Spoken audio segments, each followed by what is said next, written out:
Doom just went medieval, and it might be the best thing that ever happened to the franchise. Back in 2016, ID Software and Bethesda revitalized the original franchise that put FPSs on the map, ripping and tearing its way back into the mainstream.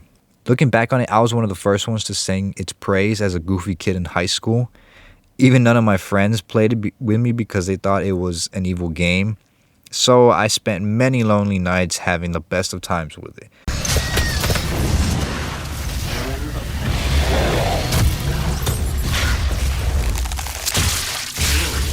I'm an animal! Yeah. Perhaps I'll make a video on it one day. I don't know. You let me know in the comments. Now, back on topic. After 4 years of silence and a canceled Doom 4, fans weren't sure what to expect. But what we got was pure chaotic brilliance, a reboot that threw out modern shooter conventions and brought back something primal, speed, and aggression. That signature no bullshit attitude that we all love Doom. No cover systems, no reloading, just you and a shotgun and a horde of demons that really should have stayed in hell. Then came Doom Eternal in 2020, and it cranked everything up to 11. More weapons, more movement, more lore. Some loved it, some found it overwhelming. I found it excruciating, but very pleasurably suffocating. But no one can say they played it safe. It turned the Doomslayer into a force of nature, diving deep into the mythos of heaven, hell, and everything in between. It was like a metal opera with rocket launchers. And now we've got Doom the Dark Ages, a prequel that strips the Slayer down to his roots. Same rage, new armor, and this time, dragons, shields, chains, and a big fucking crossbow. Now after the adrenaline-fueled ride of Doom Eternal, ID Software faced a pivotal question. How do you follow up a game that redefined fast-paced shooters? The answer wasn't just to go bigger, but to go deeper, darker, and more grounded. Enter Doom the Dark Ages. Game director Hugo Martin explained the team's vision. If you're a Ferrari in Doom Eternal, what are you in the next ID game? I think you should be a monster truck. This metaphor captured their goal to shift from a slick speed to raw, unrelenting power. Now to bring this vision to life, ID Software developed the ID Tech 8 engine. This powerhouse introduced advanced graphical features like ray tracing, enhancing visual fidelity and performance. As director of the engine technology, Billy Kahn noted, "The Dark Ages simply isn't possible without hardware-accelerated ray tracing." Now, the gameplay evolved to match the new tone. Combat became more deliberate, emphasizing weight and impact over speed. Introduction of mechanics like the shield, saw, and parry system added depth without overwhelming the players, simply dumbing down the game a little bit. Martin and Stratton acknowledged the challenge of innovating within a beloved franchise. Quote, "Players often think they want more of the same, but to sell the millions of copies needed to turn a profit on the Dark Ages, innovation was still a key priority." Development journey wasn't without its hurdles, however. Balancing innovation with the series' core identity required careful consideration. The team focused on creating expansive levels that offered both linear combat experiences and open-ended exploration, ensuring a fresh yet familiar experience with players. Doom the Dark Ages stands as a testament to ID Software's commitment to evolving the franchise. By embracing a darker, more grounded aesthetic and refining gameplay mechanics, they've also crafted a game that honors its roots while boldly venturing into new territory. However, did they bite off more than they can chew? Let's get into it. Now, with this game being a prequel, what's the point of a prequel? So, a prequel is a story set before the events of an existing work. Now, its main purposes are to give deeper context to characters, worlds, and conflicts, to show how a character becomes who they are, to explore the parts of the universe that were only hinted at before, and to make future events more meaningful by showing what led to them. In a well-made prequel, the audience already knows the outcome, but the how and the why becomes the hook. Before he was the god-slaying powerhouse from Doom Eternal, Doom Guy was just a warrior among the Night Sentinels, a sort of animal caged up. This game shows you how he earned his place and was transformed by the Makers and began his war against Hell. This takes the near-mythic Slayer we know and humanizes him, giving us a look at the man beneath the armor, the battles that scarred him, and what he lost along the way. The lore of Eternal is dense, and if I was to talk about it in full, we'd be here for days. Now, the Dark Ages takes a step back to show us the ancient conflicts that shaped the entire world. Instead of dropping you into a futuristic war, it shows you how the war began, with dragons, betrayals, cursed rituals, and gothic castles drenched in blood. The game's slower, heavier pace mirrors the more primitive time period. It's not about advanced movement, tech, or jet-fueled glory kills. It's about power, sacrifice, and rebellion, fully indwelling itself in the time period. It reconstructualizes the Doomslayer, not as a one-note rage machine, but as a fallen knight rising from the ashes, his fall from glory, and his rise to power once again. Now we can sit here and debate whether it was done right or wrong, but in my humble opinion, I believe this game got it right for the most part. This isn't a near perfect game at all. It definitely has its own problems, in which we'll get into, but let's move on. Now, when I first started up the game, the first thing I did was crank up the music to 100, and I didn't regret this decision.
Doom's music is iconic and pivotal to the game as its core gameplay.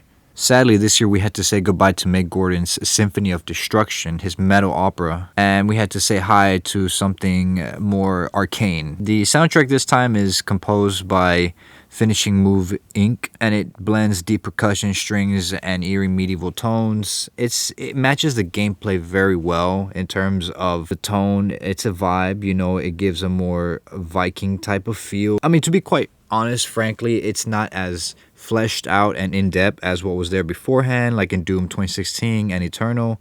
You're not ripping and tearing this time around, however, so while I know my honest opinion, the soundtrack is much more simplified this time around and isn't as good as what was there before, it is still a very good soundtrack, and I mean, you're gonna find yourself banging to it. It doesn't just punch you in the face like the old riffs, but that's kind of the point, I'm assuming. The music here builds mood. It feels ancient, almost ritualistic, like if you're marching into your own funeral, sword in hand. So while you're not going to be going 1,000 miles per hour anymore, ripping and tearing everything in hand, running around like a junkie on crack, and like years past, you're going to be bulldozing and smashing through everything like a monster truck. You're just a unit. You are a tank this time around, essentially. You're no longer a DPS, but you're starting off as a tank. And the game makes sure you feels like one too. Now, Finishing Move Inc. does a good job. They're known for tracks on other games like The Outer Worlds, Borderlands, and Halo Wars 2. So they did a very good job this time around with the soundtrack. With a franchise like this, with its rich history and music, they had a very difficult and demanding task on hand, which I think they mostly delivered upon, but you can easily feel and hear Mick Gordon's absence. So hopefully the next time around, there can be a big compromise. The biggest notable change by far in Doom The Dark Ages is its gameplay. If Doom Eternal was a high-speed acrobatic bloodbath, then The Dark Ages is a deliberate, brutal war march. It's not slower in a bad way, it's more grounded. And that makes sense. This is the Doomslayer before he was a god-killing legend. He's still angry, still unstoppable, but now he's all armor and muscle, just pure power. So the biggest change so far also is the shield saw. It's part weapon, part defense, and a total game changer. It's your everything, your bread and butter in this game. You better get real familiar with the shield, because if you don't, you're gonna have a hard time and you're probably gonna really hate this game. Luckily, it's not the hardest thing to get down. They teach you very quickly. There's many cues that let you know when to do this or do that. It can get overwhelming at times, especially on the higher difficulties, but truthfully, once you get it down, if you get it down, you can beat the game alone with this mechanic in itself. It's easily the biggest change that they made so far. It's, to me, it's kind of falls somewhere in the middle, somewhere in between great and not so great. Let me explain. So by adding this, in years prior, it relied on speed, your reflexes, and your timing.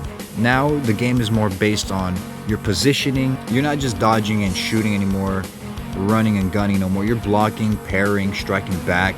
Think of it as Doom meets God of War. The timing matters, of course. If you mistime a parry, you'll take the hit. That always sucks. If you nail it, it feels great. However, be careful because the shield is not as strong as you think. At first, you'll realize, oh, okay, this is very strong, but once you take plenty of hits, the shield can break very, very easily. You lose your shield, you're dead. So try your best not to lose it. The shield, of course, comes with its own upgrades. The first thing I truly maxed out was the shield, and I recommend the same. It's the kind of mechanic that rewards skill without overwhelming you. You've also got access to heavy melee weapons like the flail and the dread mace. These aren't just for show, they change how you approach combat. You're not flying around doing double jumps and dashes anymore like Eternal. You're choosing your moments, picking off threats, and then slamming the last one into the ground. So you fight more like a gladiator than a ninja this time around. Also, the game introduces dragons and mechs. This was also introduced in the Ancient Gods, but they take it fully fledged this time around. And yeah, those are some wild additions, and they're very, very cool. However, what it comes down to you basically pressing a couple of buttons and then kind of rinse and repeat. It is very cool and very fun the first time around. The problem is they seem to drag this on a little too much, and they'll make entire levels out of it. I believe they've only should have made one level out of the mech suits, maybe the very end, or maybe two at most. The dragon sections were much more fleshed out. They were much cooler because it turned into more of a mini sandbox type of feel, where you go here, clear this area out, land over here, clear it out, and then you're riding around in your dragon, which is very cool, by the way, just blowing everything up in sight and taking down the demonic forces. But these segments are mostly set pieces. They do mix up the pacing. The Dark Ages keeps the core of what makes Doom feel great, its aggression, momentum, satisfaction, but strips away the speedrun vibe in favor of a more measured carnage. It's a different tempo, a new tone. It doesn't deliver quite the same rip and tear. Now, up to this point, you might think there's something that I missed, right? Something very obvious about the game. You're right. The lack of glory kills. In this entry, they removed glory kills from Doom. Well, the majority of them in favor of more executions. However, it's like shaving a mane off of a lion. You just don't do that. Now, the reason for this is that they believe in the past games, they believe that glory kills locked players into lengthy animations, believing it to be a problem when dealing with multiple staggered enemies, causing a flow breaking problem. But this was no problem at all. I mean, let's be honest here, who didn't love the glory kills? They were some of the best parts of the game, only getting more creative with them as they went along. So it is very much missed, and game director Hugo Martin explained that slowing down or lengthening these animations left staggered enemies out of sync and made combat feel jarring. However, it was actually the quite opposite. It was thrilling. What we got here is mostly the same animation over and over again. We were much better off sticking with the glory kills instead of kicking the same enemies over and over, ripping, and killing mini bosses the same way over and over. I mean, just imagine it. All the cool animations we could have gotten with the shield saw, the flails, the ball and chain, the mace, everything. There's so much potential here, but I think they took the easier route and just kind of watered down the glory kills and got rid of most of them, which was a huge mistake. The Dark Ages isn't just a medieval reskin of the modern Doom.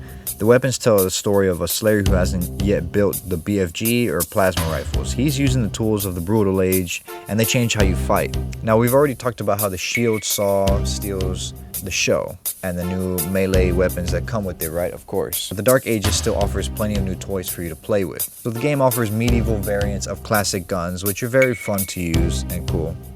Like the Ruined Shotgun, which is a heavy, brutal take on the Super Shotgun. The medieval rocket launcher, which is a handcrafted siege weapon that fires molten projectiles. And of course, the big fucking crossbow, which is slower than a ballista, but it hits like a railgun, and it just pins demons to the walls and destroys everything in sight. These weapons are slower and punchier than their sci-fi cousins. You won't be juggling them in lightning fast combos, you'll be choosing your shots coming into each pull of the trigger. My two new favorite weapons being the Chain Shot and the Pulverizer. The Chain Shot is a unique weapon that's part of the Reaver class and the only standard weapon in that slot. Functionally, it operates like a medieval railgun, and in my opinion, it's so much fun. It's better than the Super Shotgun in a way, and when upgraded to its max, it becomes even a more powerful weapon. It does splash damage on top of that. So yeah, I definitely hope this returns. I absolutely love this gun. Easily my most favorite gun in the game. This is no Shining Kingdom. The world of Doom, the Dark Ages, is a realm of ash and iron, where cathedrals rot, the sky bleeds, and every battlefield is a tomb. A beautifully crafted world where you really feel the atmosphere, and it is dark and gritty. The tone is very much noticed here. Beautiful detailed landscapes. In the background you'll see a gigantic demon fighting a mech. In the worlds of hell, you really feel like you're cultivated in it. I mean, graphics are a 10 out of 10, they're beautiful. Let's talk about the Doomslayer this year. Thank God somebody finally added a cape to him. With it being medieval times, it was only a matter of time and completely appropriate. I mean, he rocks that cape better than the shield. I mean, you want to talk about art? Just look at my mans. The Doomslayer with the cape and his shield goes together like Arnold in the 80s. And somehow he gets bigger every single game. Steroids didn't exist in those years, my boy. Okay, so talking about the story now, this year's Doom has a bigger emphasis on its story, bigger than ever before, which is a pretty unique take on it.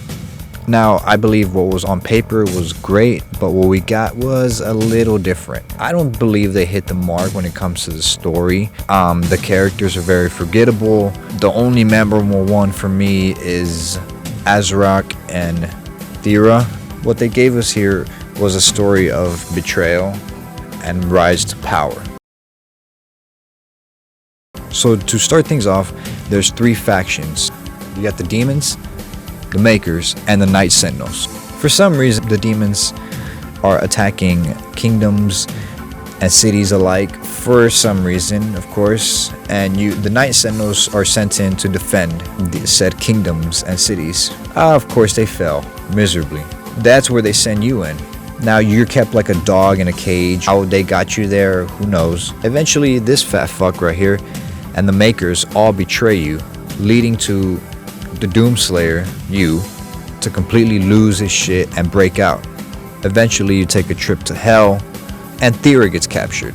Now, why does Thera get captured? We'll get into this later. So as you progress through hell, come across, anything and everything under the earth. For some reason, Azrak awakens Cthulhu, tapping into the cosmic universe, which is very cool, not even gonna lie to you. And eventually you go through this entire nether realm or something, right? And I honestly do not like this part of the game. It felt like a big mess, kind of similar to when you're trapped in the flood base in Halo or something like that. Eventually breaking out of it, you save Thera, and the whole reason they kidnapped her was simply because she has ancient blood in her or something, so she has a lot of power in her that she never knew about, and that hence the whole reason for her kidnapping. So after saving your crush, you then come back to Earth and start kicking ass again, as the Night Sentinels are completely losing and they need you badly, so desperately. From there on out, you don the suit, throw hands with Cthulhu. Damn, that was satisfying. Eventually before facing the man himself, Azrak. Now, I really liked Azrak. I wish they had done more with him. I think he could have been a great protagonist. He was a little bland, so to speak, but something about him just stood out to me. Maybe just the sheer savagery. He could have been a fun villain like the one from Saints Row 4 or something like that, right? And Azrak is just no joke. I mean, not only is the guy jacked as well, I mean, the guy has, thousands of years worth of fighting experience or something. Eventually, after you kick his ass as well, you take one final trip into hell with the armies of the Night Sentinels. The king and his daughter, Thera, after discovering her ancient power, you take out the rest of hell and win. And there you go. Forever, then you become the savior of humanity, the ultimate threat to demon supremacy. But I believe Doom is fully optimized when the gameplay is right and flowing. The boss battles are epic as well. I loved fighting that Fat Maker, Cthulhu, Azaract, Komodo Dragon. I mean, the list goes on and on. The boss battles in this game are actually very fun. They throw the whole kitchen sink at you, and it's just a mess, but a fun mess, so to speak. Great job on Bethesda for upping their boss battle game. To wrap things up, Doom at its core is a power fantasy, the ultimate experience of being a total badass and destroying everything in your path. In conclusion, I believe what we have here is a beautifully done game that takes one step forward, maybe 2 steps backwards. Doom: The Dark Ages seems to fall a little short in comparison with the other two in the modern series, although it's still being a very fun and great game. It just goes to show how great the series has been revived to this point where even the weakest game, in my opinion, it's still a solid 8 out of 10. If this was a standalone game before any of the other ones, it would have been Game of the Year nominee or something like that. Needless to say, I completely recommend you guys go out and buy it, or take your time with it, wait till it goes on sale, and then check it out at this point. And I'm really interested in seeing what's next in the series. I'm still in good faith with it for sure. Love this series, love this game, and if you made it this far, I really appreciate you and thank you for watching.